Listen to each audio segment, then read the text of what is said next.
She stood in the hallway, one hand on her belly, the other gripping a divorce agreement.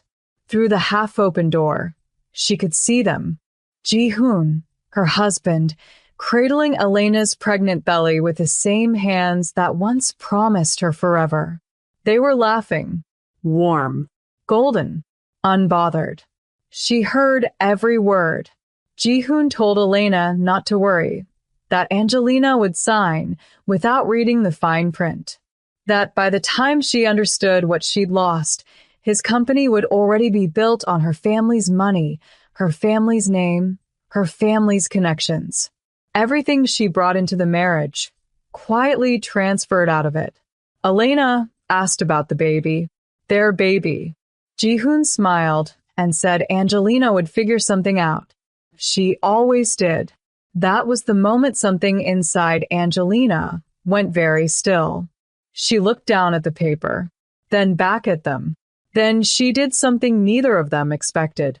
She signed it, folded it neatly, and walked away. Because Ji-hoon had made one fatal mistake. He had spent 3 years building an empire and had no idea who her family really was. Ji-hoon waited for the storm that never came. He had prepared for it, hired 3 additional lawyers, briefed his PR team, even warned Elena that things might get ugly before they got better. He knew Angelina. She was proud, stubborn, the kind of woman who didn't let go of anything without a fight. He expected screaming, court filings, frozen accounts, a very public unraveling. Instead, he received a single envelope. Inside it, the signed divorce agreement. No anotaciones. No counterdemands. No letter. Just her signature at the bottom of every page, clean and unhurried, as if she had signed a receipt for something she no longer wanted. His lawyer called it the smoothest dissolution he had seen in 20 years of practice. Ji-hoon called it a gift. Within 2 weeks, Angelina had cleared her belongings from the penthouse. No drama. No would-be. She simply ceased to exist in his world as quietly as a light being switched off. Her phone went unanswered.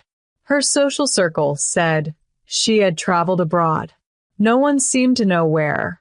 Ji-hoon told himself it was guilt that made her disappear. That somewhere beneath that composed exterior, she knew she had never truly deserved him. He celebrated by finalizing the merger.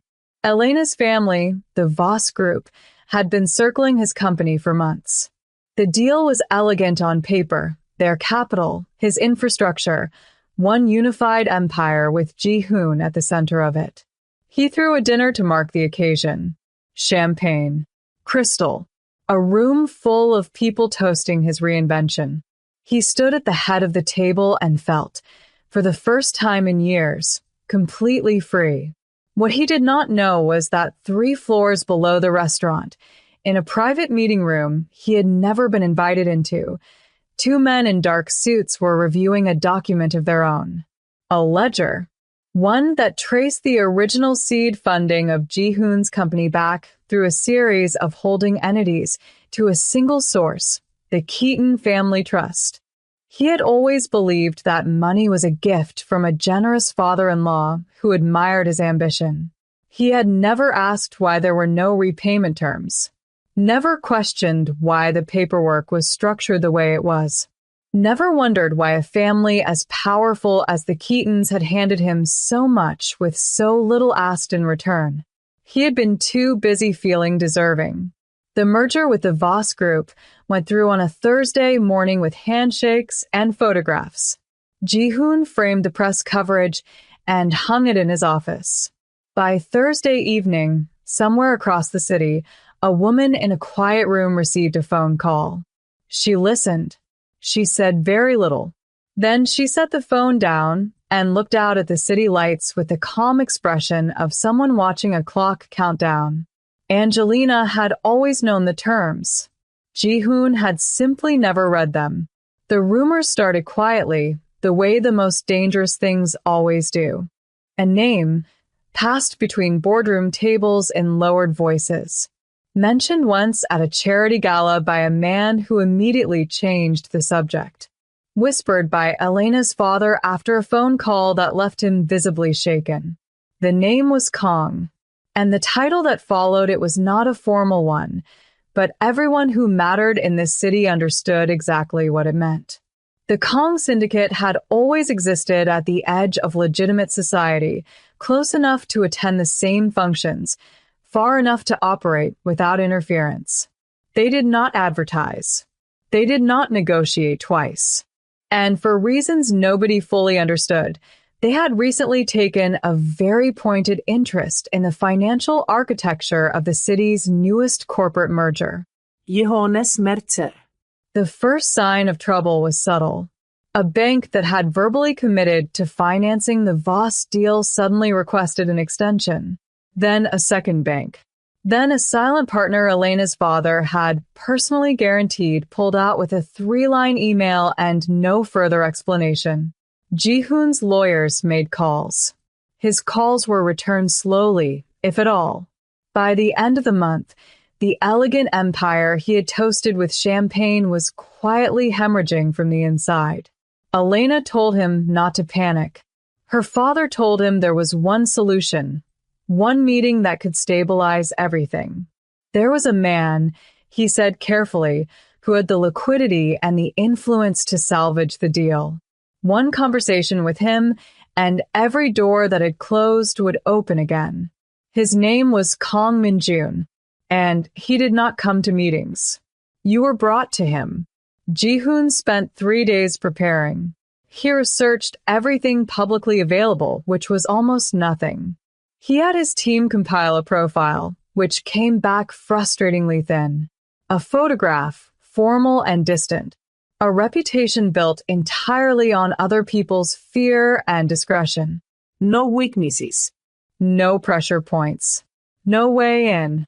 He did not know that on the other side of the city, in a penthouse that made his look modest, a woman was also preparing. She stood in front of a mirror while a stylist worked in silence around her. She was not the same woman who had walked out of his hallway 3 months ago. That woman had been soft with grief, round with pregnancy, still faintly hoping the world would correct itself. This woman wore her composure like armor. Her child had been born healthy, beautiful, and protected within walls that Ji-hoon did not know existed. Her family's oldest allies had received her without question. And Kong Min-jun, the man Ji-hoon was so desperately trying to impress, had looked at her across a quiet dinner table 6 weeks ago and asked her, very simply, if she would allow him to stand beside her. She had taken her time answering. The stylist stepped back. Angelina looked at her reflection and felt something settle in her chest like a key turning in a lock. She was ready. Ji-hoon had spared nothing. The ballroom of the Hannah Grand Hotel had been transformed into something out of a magazine, cascading white florals, candlelight multiplied 100 times over by mirrored walls, a string quartet playing softly in the corner. 500 guests, every one of them chosen for what they represented. Investors, journalists, old money and new power, assembled to witness the official announcement of the Voss Park merger and the beginning, as Ji-hoon had written in the invitation, of something extraordinary.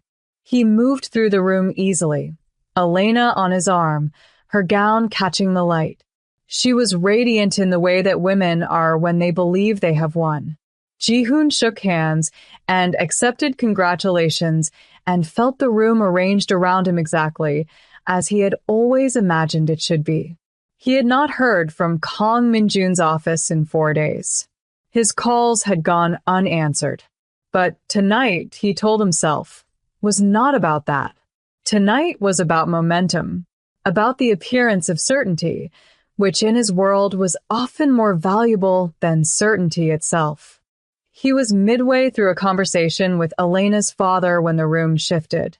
It was not a sound. It was not an announcement. It was simply the particular quality of silence that moves through a crowd when something unexpected has entered it. A subtle reorientation, heads turning toward the entrance in a slow, involuntary wave. Ji-hoon turned last. She stood at the top of the stairs. Angelina wore black, deep, architectural black that made the diamonds at her throat look like stars against a night sky. Her hair was swept back. Her posture was unhurried.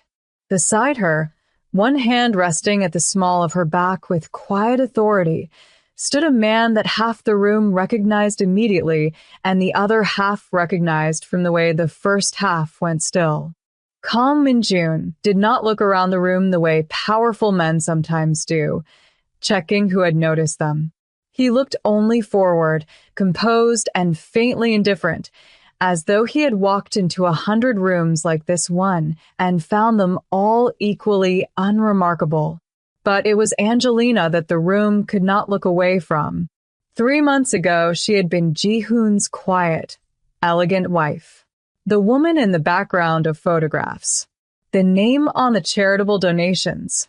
She had occupied her role in his life so gracefully that most of these people had never thought to look at her directly. They were looking now. She descended the stairs at a pace that suggested she had nowhere to be but here. Her eyes moved through the room with a calm, unhurried precision until they found Ji-hoon's face across the crowd. She did not smile. She did not look away. Ji-hoon felt something cold move through him that the champagne could not touch. Elena leaned close to his ear. "Who is she with?" she whispered. Ji-hoon said nothing. His glass was very still in his hand. He already knew the answer was going to cost him everything. Ji-hoon crossed the room toward her because standing still felt worse. He composed his expression into something resembling confidence and told himself this was still his evening, his ballroom, his 500 guests. Whatever Angelina thought she was doing, he could manage it quietly. A brief conversation. A firm word. He had handled her before. He had not handled her before. He understood that now, looking at her up close. She was unhurried in a way that made his urgency feel small. She waited for him to reach her, and when he did, she greeted him with the particular courtesy of someone who has already won and sees no need to announce it. "You look well, Ji-hoon," she said simply. He kept his voice low. "What are you doing here?" "I was invited." She tilted her head slightly. "By the building." He didn't understand. Then she opened the small envelope she was holding and placed it in his hand with the practiced calm of someone serving legal documents at a dinner party, which was precisely what she was doing. Ji-hoon looked down at the paper. Then he read it again. Then a third time because his mind refused to accept it on the first 2 attempts. The Keaton Family Trust had not gifted him his startup capital 11 years ago. It had extended a structured loan through 4 holding companies, deliberately designed to appear unconditional, with a repayment clause that activated upon dissolution of the marriage. The divorce agreement Angelina had signed so quietly, so willingly, had not been a surrender. It had been a trigger. Every dollar he had borrowed to build his company was now due. With interest. Immediately. Across the room, Elena was watching. Angelina glanced at her once, briefly, then turned to the man beside her, a compact, silver-haired associate of the Kong Syndicate who had spent the last 60 days quietly acquiring the Voss Group's outstanding debt at a significant discount. Elena's family was not wealthy investors. They were a family with a great deal of exposure and very little actual liquidity, which was precisely why Elena had targeted Ji-hoon in the first place. His apparent resources, his apparent independence, his apparent freedom from the very family connections that had, in fact, built everything he owned. Angelina said none of this aloud. She didn't need to. Within 20 minutes, 3 separate guests had received messages on their phones. Financial journalists, investors with positions in the merger, the kind of people who act quickly and ask questions later. The room began to change temperature in a way that had nothing to do with the air conditioning.